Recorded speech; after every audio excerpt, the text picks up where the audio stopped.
Alright guys, I want to welcome you all back to some more of the Great Ace Attorney 2. And we're still going even further into the trial of clearing Professor Harebrain's name. And right now, it's getting crazy. So, you know what, I'm not going to spoil it guys. We're just going to keep going and enjoying what we usually do with these trials. So with that said, I hope you all continue to enjoy watching, and let's get to it. Alright guys, and we are back. And what connects the pair of them is the waxwork. Yes, the model of the professor. That's the key to the link between these otherwise unrelated individuals. It's a tenuous link admittedly, but at present it's all we have to go on.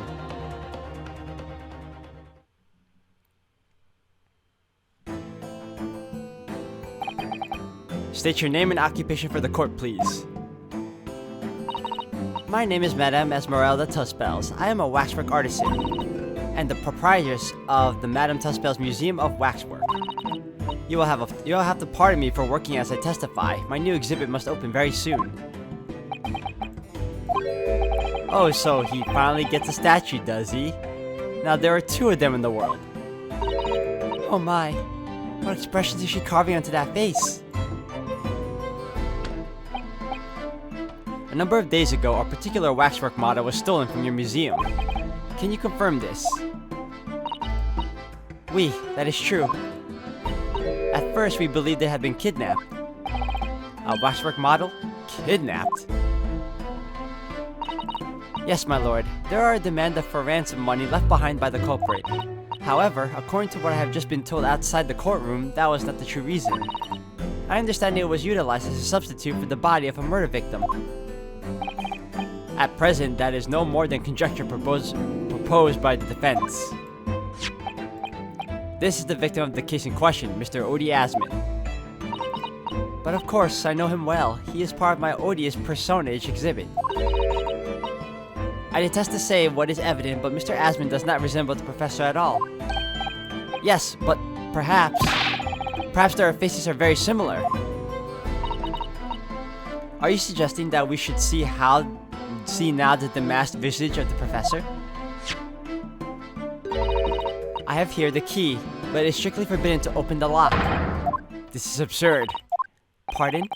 I don't know what face you've carved onto your fancy figure beneath that mask. But clearly, it won't be that of an actual killer. Indeed. The man's identity was never made public after all. The trial took place in a closed court. The proceedings were strictly confidential. The condemned man was summarily executed. His identity remains a closely guarded national secret. There's no possible way that a repository of tawdry exhibits could get its hands on that information. Quel dommage. It would seem you are unaware of the Tuspels' principles. What principles? The family Tuspels has always prided itself on sculpting its models à la perfection. Every detail, including the visage, is fashioned with complete fidelity. Et voila, our principles. There is a well-known legend about the Tuspels waxworks from the time of the French Revolution. A member of the Tuspels family is said to have made a waxwork of the queen who was executed. Oui, that is true. It was a century ago now. I believe the queen's face was carved in the minutes following her death, actually at the guillotine site. You are correct. The model is on display still today in the House of Horrors. We Tuspels will stop at nothing to obtain faithful replica of our subjects. Dear me, a somewhat disturbing tenacity of purpose. It is the only way to obtain a truly lifelike representation of the subject. And it has been my family's secret for generations. Do you mean to say that beneath that mask? Oui, the true visage of the killer is there. This is ludicrous. It's out of the question. The professor spread terror throughout Great Britain. As a result, the Madame Tuspels special exhibit remains extremely popular even today. The killer, emerging from his own grave, it is a sight to behold. You should come. I think, madam, it would be beneficial to hear your formal testimony on this matter. You will explain every detail of this macabre model and your personal involvement in its creation. With pleasure. Alright, for this testimony time. The Professor Waxwork. The special exhibit in the House of Horrors is based on a rumor that shocked society in London. An impression of the visage was taken directly from the corpse in accordance with Tuspel's family principles. I enlisted the aid of the gravedigger and created a mold for the head in the cemetery just before the interment. I hid myself until he gave me a signal. I was there for a very long time that night. As dawn approached, I was very worried that I could be discovered. The gravedigger? The man sanctioned this? I will do all that is necessary to achieve the true resemblance my family is celebrated for. Nobody else knew, only the gravedigger. What harm did it do, huh? So you truly saw it. The face of that monster. Naturally, I was aware at the time that his identity was a secret. But Tuspels would not be Tuspels if we did not insist on absolute fidelity to our sculptures. I don't believe this. I myself have seen the special exhibit at your museum, madam. A truly blood-curdling scene in which the murderer is emerging from his own grave. The scene it depicts was the subject of many rumors in London 10 years ago. I have here a newspaper from the time. The special exhibit was based upon the picture in this article. It was the most detailed account of what happened as reported by the eyewitness who saw it. Alright, we got ourselves a 10-year-old article. Man rises from the gravel. It's too absurd for words. Oh, hold on. The public enjoy absurdity, monsieur. That is why I have reproduced the scene as carefully as possible in my museum. And it's a waxwork from the exhibit that was stolen some days before the incident at the Great Exhibition, wasn't it? That is correct. The professor you see before you here. Most puzzling. Counsel for the defense, proceed with the cross-examination. This waxwork links Drebber to Dr. Sithe, and there has to be some reason for that which hasn't yet come to light. But I'll find it. I'll get to the bottom of what really happened.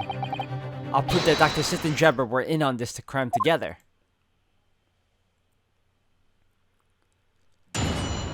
Alright, cross-examination time.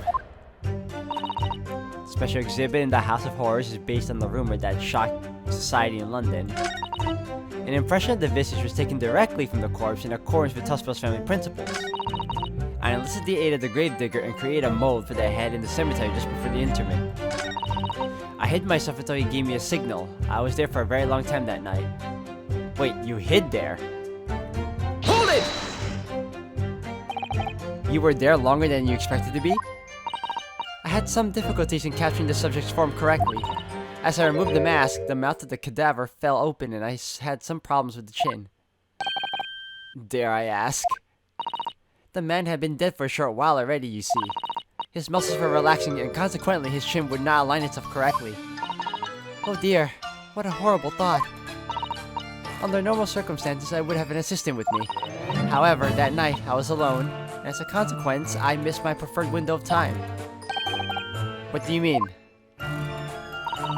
When I take the impression of the visage of a cadaver, I always wait until 3 hours after death.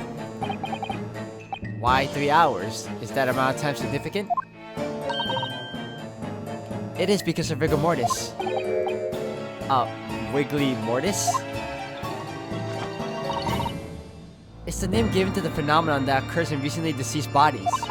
As a rule, 3 hours post-death, the muscles in the body begin to stiffen. By approximately 10 hours post-death, the entire body is completely rigid and inflexible. And then from that point on, the muscles slowly start to revert to their relaxed state.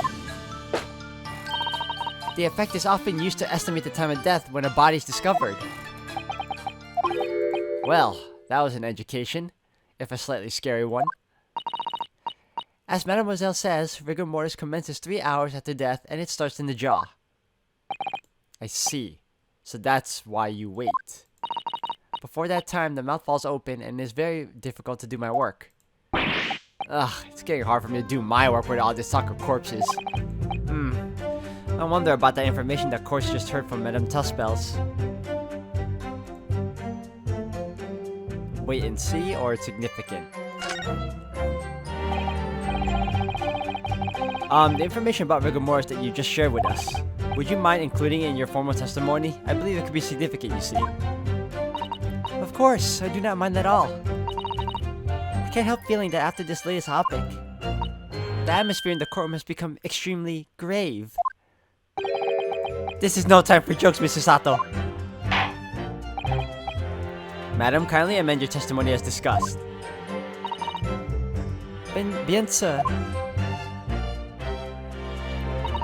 It took me a very long time because it was before the onset of rigor mortis. As dawn approached, I was very worried that I could be discovered. Hold it! You say that dawn was approaching. What was the time of day then, approximately? Well, I could not say. But when I left the cemetery with my utensils and wax, the morning light was becoming visible. The execution took place on the 17th of June, which had the earliest sunrise of that year. Indeed it did. First light would have been at around 4:40 in the morning. That really is early. The fact is, I had very little time, so I finished my work in half an hour. It was necessary to complete the impressions and bury the body before daybreak, of course. If somebody had discovered me there, it would have been a catastrophe, so I had to hurry. Is it me, or does Mr. Shom seem to be taking shape more quickly now, too? You certainly appear to go to extraordinary lengths for your work, madam. I wonder, is what you just said particularly significant?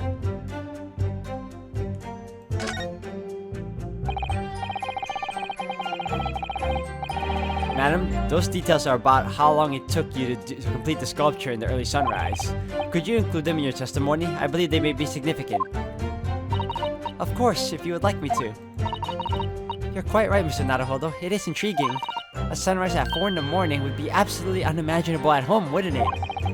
That's not quite what I meant by significant. Kindly amend your formal testimony then, madam. With pleasure, my lord.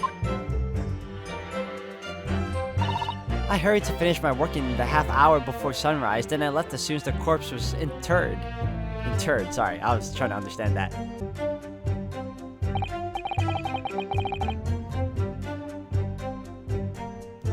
So that's all I have to go on. What's your feeling, Mr. Naruhodo? For some reason, Dr. Sithe went along with Drebber's plan. Now, if that's really true, then the professor's the only thing we know of that links the pair of them. So I feel sure that waxwork must be a clue to this mystery somehow. In that case, we must use the cross-examination to uncover exactly what it means. Otherwise, the jurors are sure to revert their leanings and the trial will be over. I agree, but interestingly, uncovering what the professor has to do with all this means more to Lord Van Zieks than anyone. That's the impression I'm getting anyway. Yes, as do I. After all, he has a profound connection to the professor as well.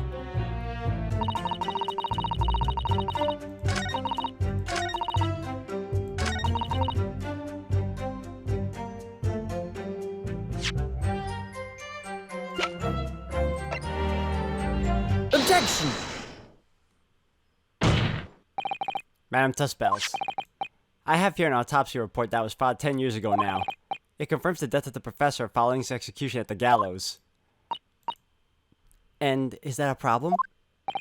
I believe it is, because your testimony and a particular detail in the report completely contradict one another. Koi? Are you going to explain yourself, my Nipponese friend?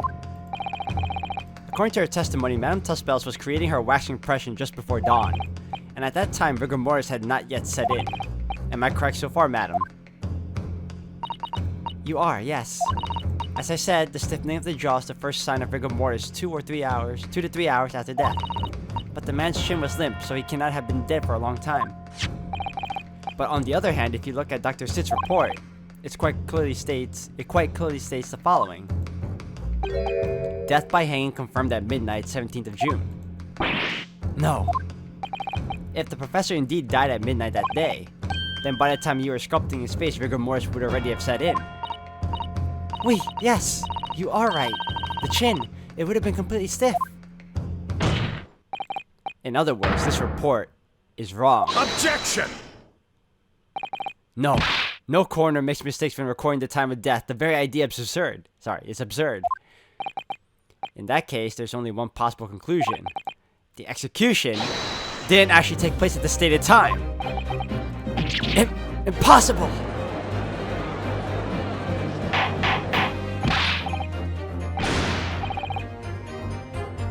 Order! Order! Council, this is beyond folly. Not only do you indict the author of the report, Dr. Sithe, but you also implicate members of staff at Barclay Prison where the execution took place. By heck! Extraordinary! Not in my day. Objection! My learned friend appears to have overlooked one very crucial fact. What fact? The professor died that night without question. He did. Of course he did. I moved the man's job. Yes, the professor died that night. But what if he didn't die at the gallows? Didn't die at... Are you insane? What exactly are you suggesting did happen in that case? It's almost impossible to believe, but it would explain the link between Dr. Sithe, the professor, and that one other person of interest. I have evidence that will explain exactly what I'm suggesting happened that night. Council, present the evidence at once. The evidence that allegedly explains what really happened on the night of the professor's execution. Sorry about that, guys.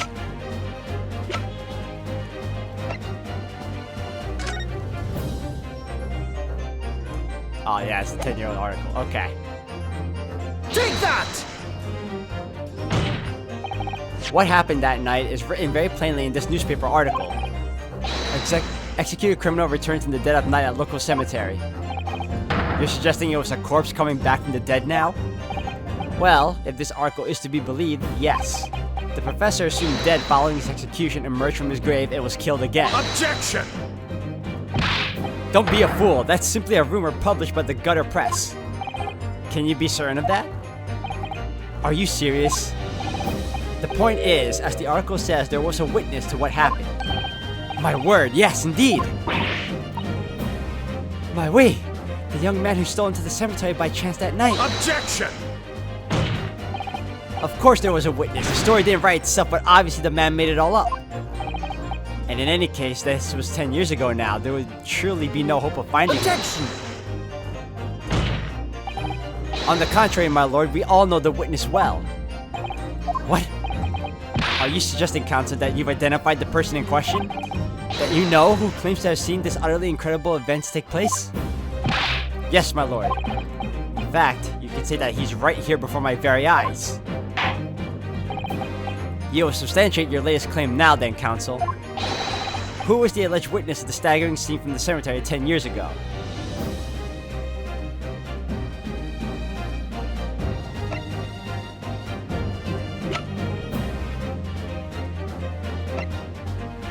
Yep. This man over here. Take that! The man in question is Mr. Enoch Drebber. Drebber? The previous witness? The special exhibit in the House of Horrors at Madame Tuspel's museum at Waxwork recreates the decade-old scene in great detail. The condemned criminal emerging from the grave and beside the tomb, a young man with a lantern stumbling upon the terrifying sight. And that young man is a 10-year younger Mr. Enoch Drebber.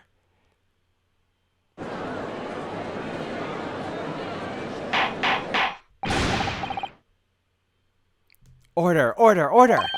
Surely not, Counsel. Drebber was there, in Lowgate Cemetery? What is all this talk about, Mr. Drebber? Is the name significant? Of course, Madame Tuspel doesn't know, does she? Yes, it's extremely significant, madam, to your situation as well, in fact. What situation? The death of the Professor Waxberg from your museum some days ago was perpetrated by the very same man. None. But that would mean... Madame Tuspels, it would appear you know the name Enoch Drebber. Oui, yes, I know it. But from a long ago in the past. What? Oh my. Good gracious. Explain yourself. Tell us everything you know. Yes, of course.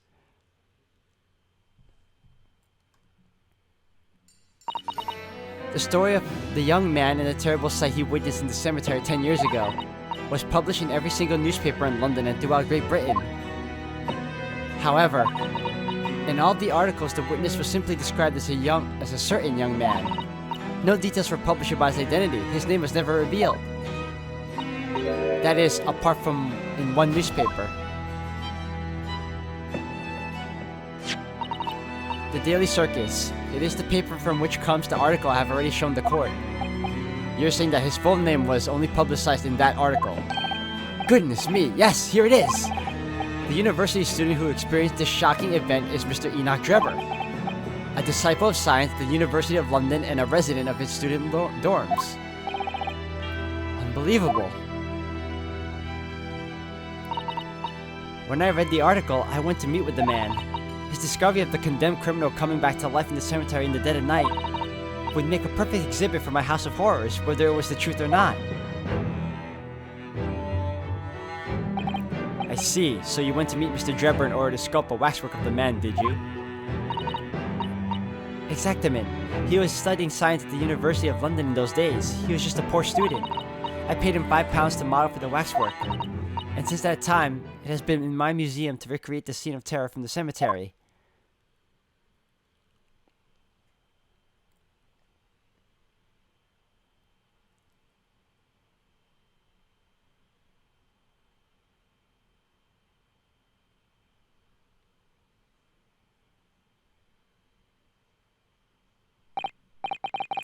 So 10 years ago, a young man appealed to the public about an extraordinary event he'd witnessed. A criminal who had been put to death re-emerging from his grave in the middle of the night. But the public treated his claim as nothing more than an amusing anecdote. That was soon forgotten. 10 years later, the same man steals a waxwork model of the executed criminal, ostensibly to use as a body double for the victim in the case we're discussing here today. Even though the waxwork's build is a poor match for the victim and its face is obscured by a mask. So the question is, why would the man do such a thing? Which brings us to 3 days ago, when the birdcage crashed into the Crystal Tower.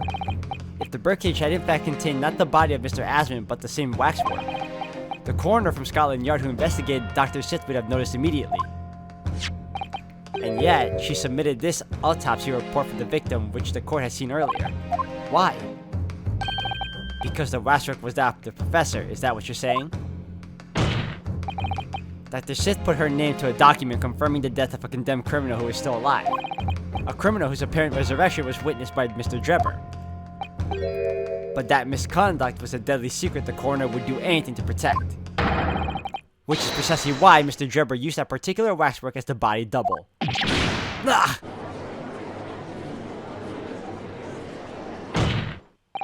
My lord, this court must summon Dr. Sithe to the stand. The defense is determined to find out exactly how the coroner and Mr. Drebber are connected.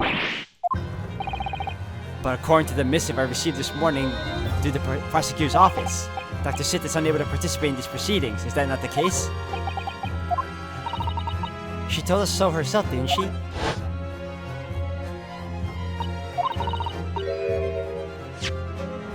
Lord Van Zieks won't be summoning me as a witness.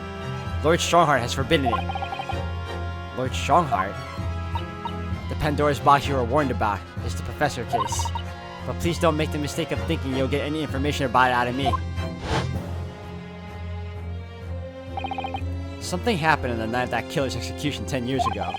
And surely nobody will want to get the bottom of that more than Lord Van Zieks. The prosecution calls for the instructions in that missive to be scrapped. But Lord Van Zieks, the missive was issued from the Lord Chief Justice's office. Objection! The assigned prosecutor has the final say on policy in any particular trial. In other words, me. Yes. That's what I'm talking about, Van Zieks. Let Enoch Drebber and Dr. Sithe both take the stand together.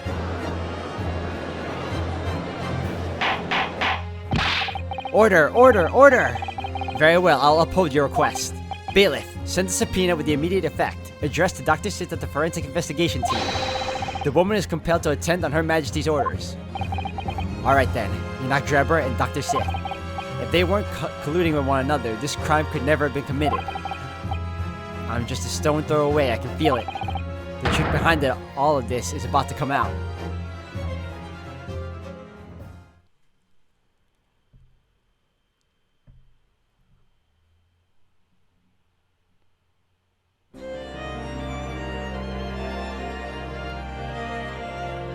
Looks like we got him.